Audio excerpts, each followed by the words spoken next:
आज हम आप सभी को एक बहुत सुंदर कथा सुनाने वाले हैं।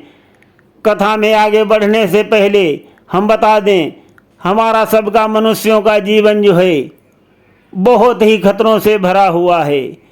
पग पग पर तरह तरह के संकट आते हैं और हमारे सबके लिए नई नई मुसीबतें उत्पन्न करते हैं, जो हमारे सबके जीवन में बहुत बड़ी चुनौती बन जाती हैं। किंतु इसके बीच हमारा सबका अपना भी क्रोध हमारे लिए बहुत ही घातक है।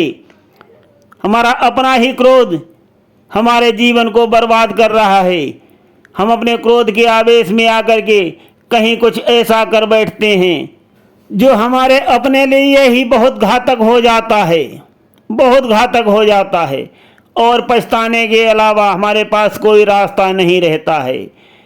साथियों, अगर हम सोचें कि हमारे दो हाथ पैर हैं, ईश्वर ने सबको दो हाथ पैर दिए हैं।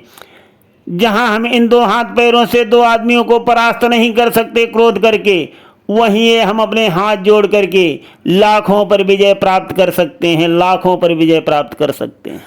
तो यहाँ पर उदाहरण के लिए हम स्वामी नचिकेता जी की कहानी आप सभी को सुना रहे हैं, जिनके अपने ही पिता ने उनको जीवित ही अपने पुत्र को यमराज को भेंट कर दिया था, स्वाहा बोल दिया था, आहुति दे दी थी और उन्होंने अपने पिता की ओर दी हुई आहुति को उनका आदेश मान करके वास्तव में नरक की यात्रा जीवित की थी। कथा प्रसंग में सुनाते हैं सारा हाल। सुनिए स्वामी नचिकेता जी की कहानी। कथा विस्तार पूर्वक प्रस्तुत है। एक बार की बात है, महाराज विश्रवा यज्ञ कर रहे थे और यज्ञ में जब वो आहुति डाल रहे थे तब स्वाहा तो बोला ही जाता है। उनका पुत्र जो है नचिकेता जी, वो पीछे बैठा सुन रहा था। तो राजा साहब ने आहुति देना शुरू किया। बोला, पहले सर्वप्रथम उच्चारण किया, ओम स्वाहा, मैं अमुक वस्तु विष्णु को अर्पित करता हूँ। ओम स्वाहा, मैं अमुक वस्तु शिव को अर्पित करता हूँ। उनका पुत्र बीच में बोल उठा, और पिताजी आप मुझे किसको अर्पित करेंगे? राजा साहब ने पीछे देखा तो बच्चे को इशारा किया, व्यवधान उत्पन्न न करो, मुझे यज्ञ कर लेने दो, चुपचाप बैठे रहो।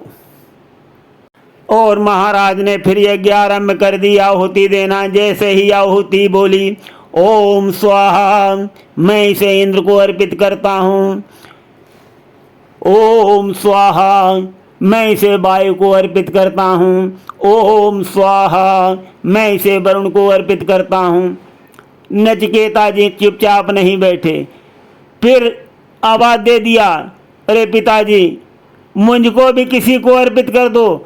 आप सब कुछ अर्पित करते जा रहे हो और मेरी तरफ आप ध्यान ही नहीं दे रहे हो। महाराज ने क्या किया, उसके गालों को सहलाया और कहा, तुम चुपचाप बैठे रहो और यज्ञ पूरा हो जाने दो, नहीं तो देवता रुष्ट हो जाएंगे। और बोले, पुत्र अब की मुझे परेशान मत करना।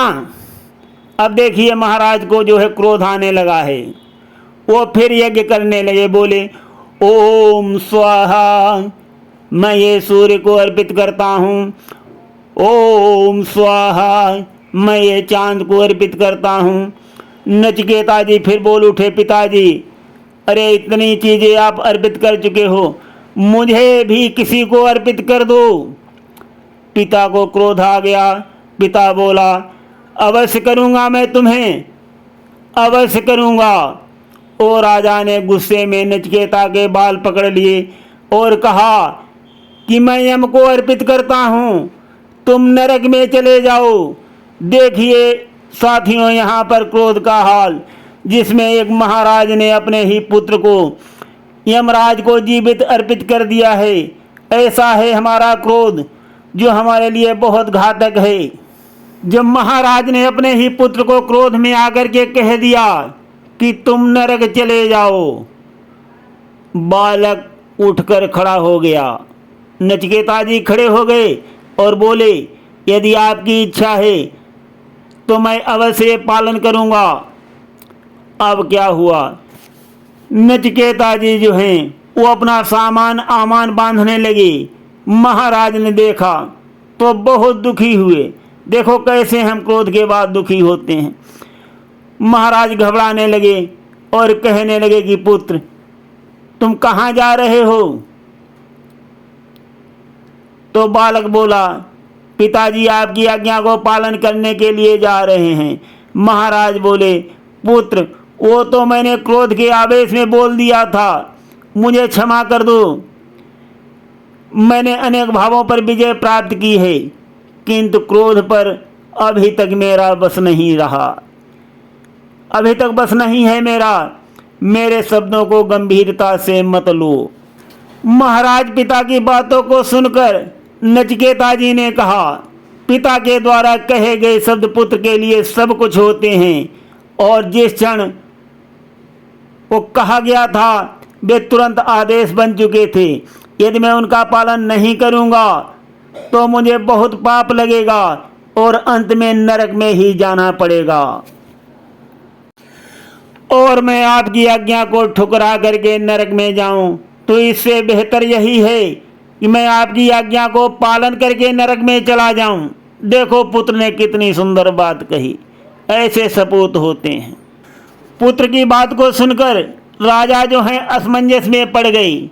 नचिकेता ने पिता के चरण छुए और कहा, मुझे आशीर्वाद दीजिए पिताजी, मैं आपका नाम रोशन कर दूंगा, कहीं पर झुकने नहीं दूंगा पिताजी।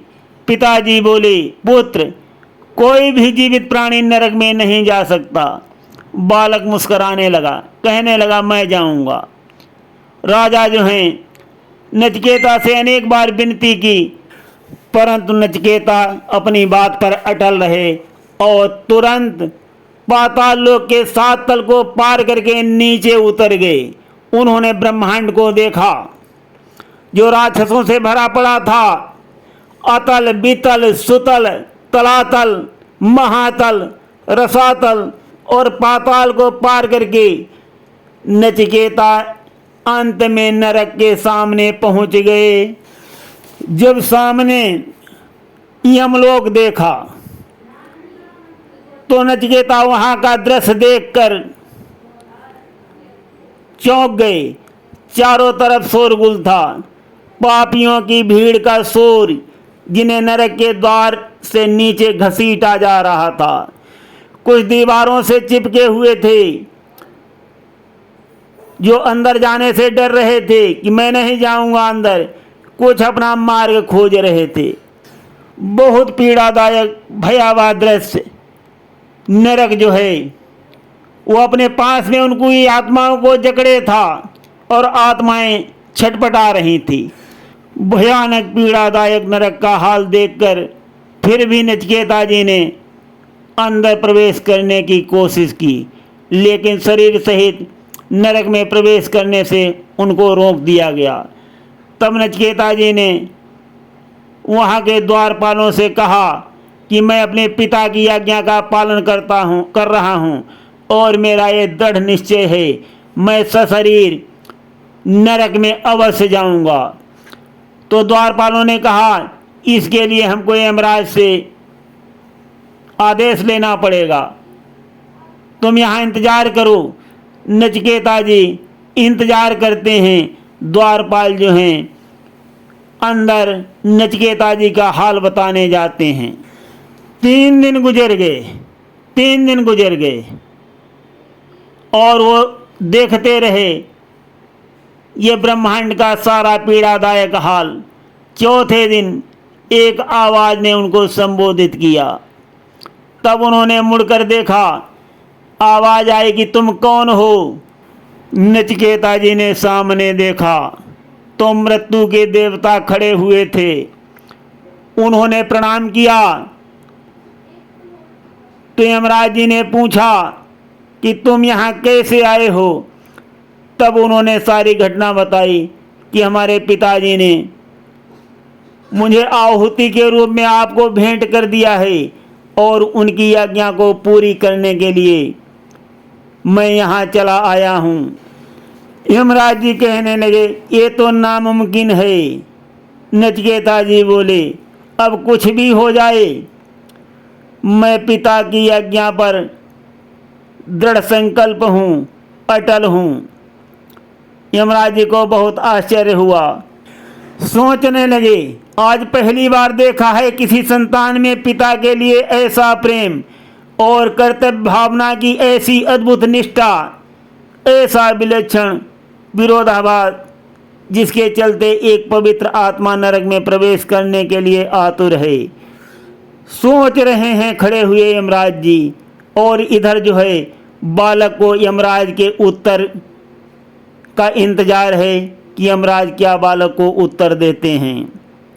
उसके चेहरे पर कोई डर नहीं है, उसकी आंखों में बस सत्य था। यम ने संकेत किया। यमराज जी बोले, आ जाओ।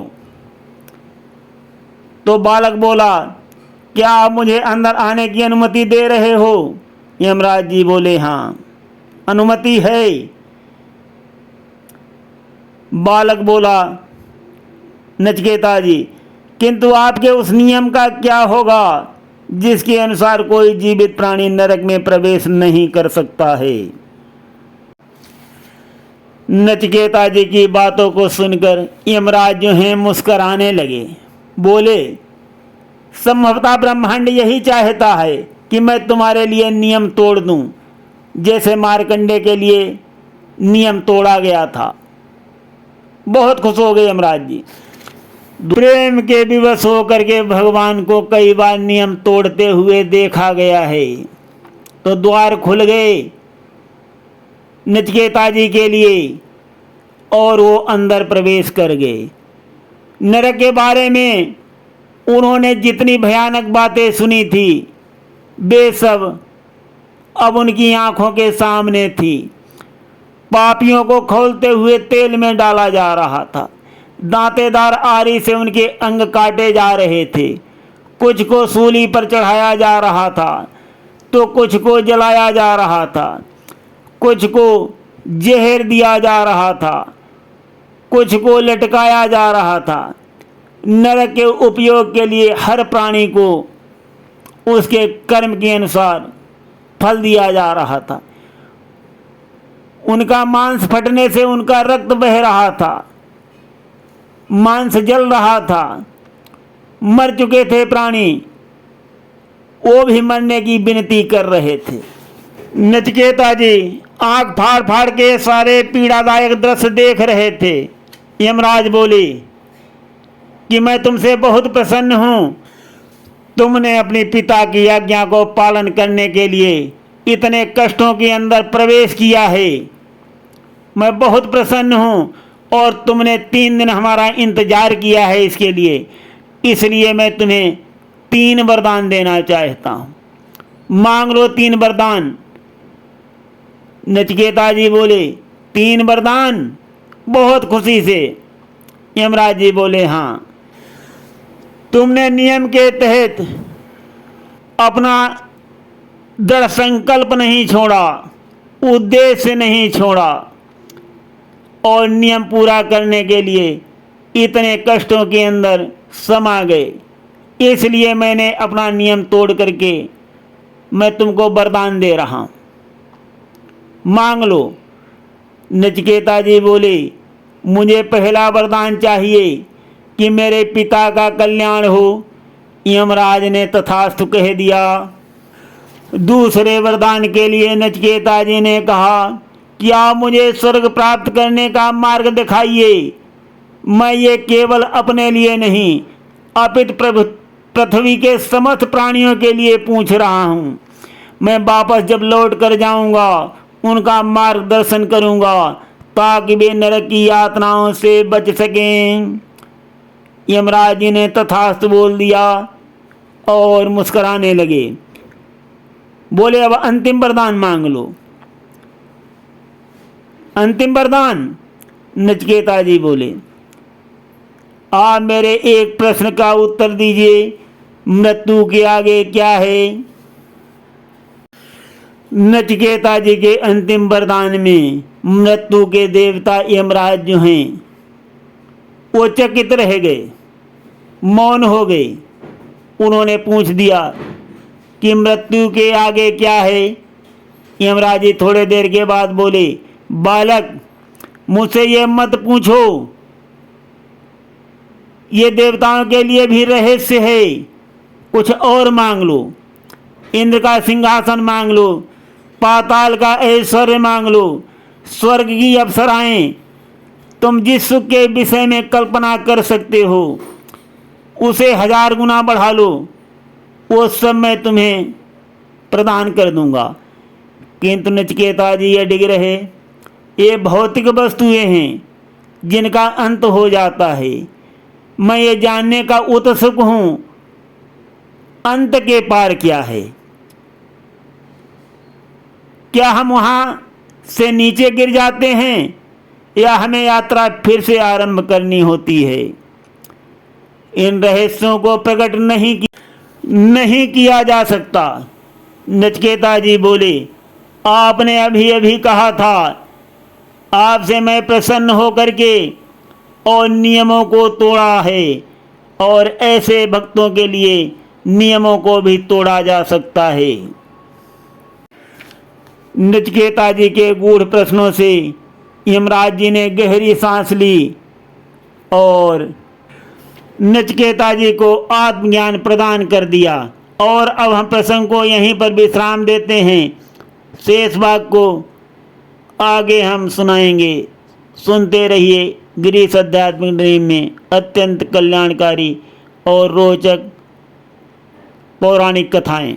हरि अनंत हरि कथा अनंता, कहीं सुनहि बहुविधि श्रुति संता। तो साथियों, संतजन तरह तरह से कल्याणकारी कथाएं सुनाते हैं, सुनते रहिए। धन्यवाद।